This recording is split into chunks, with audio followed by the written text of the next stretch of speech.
મોટા કૌભાંડનો પર્દાફાશ થયો। લોકોના આરોગ્ય સાથે છેડા કરનાર સામે અમદાવાદ ગ્રામ્ય એસઓજીએ કાર્યવાહી કરી છે।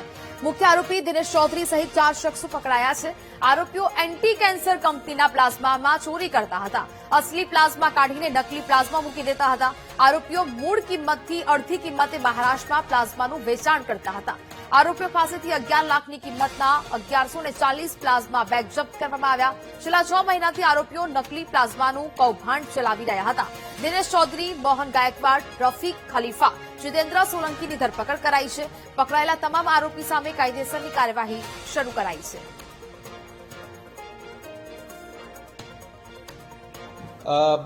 અમદાવાદ ગ્રામ્ય એસઓજી દ્વારા 2 લોકોની ધરપકડ, ટોટલ 4 લોકોની ધરપકડ કરવામાં આવી છે।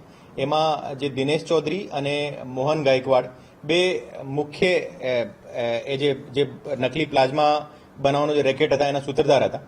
और અમદાવાદ ગ્રામ્ય એસઓજીને થોડા વખત પહેલી બાતમાં મળી હતી કે એક કોઈ માણસ છે અહીંયા ચાંગોદર બાજુ એક નકલી બ્લડ બેંક ચલાવતો હોય और ત્યાં અમારી ટીમ પહોંચીને રેડ કરી હતી। તો ત્યાંથી ઘણા બધા એવું લિક્વિડ મટીરિયલ મળ્યો હતો જે સસ્પેક્ટેડ આજે પ્લાઝમા, નકલી પ્લાઝમા જેવો હતો।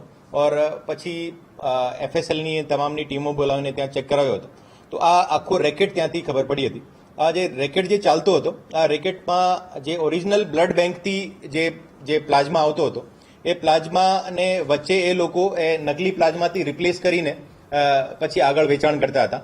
અને એ જે ત્યાંથી જે ઓરિજિનલ જે પ્લાઝમા જે કાઢતા હતા એ ઓરિજિનલ પ્લાઝમા ફરીથી બ્લડ બેંકમાં સપ્લાય કરતા હતા।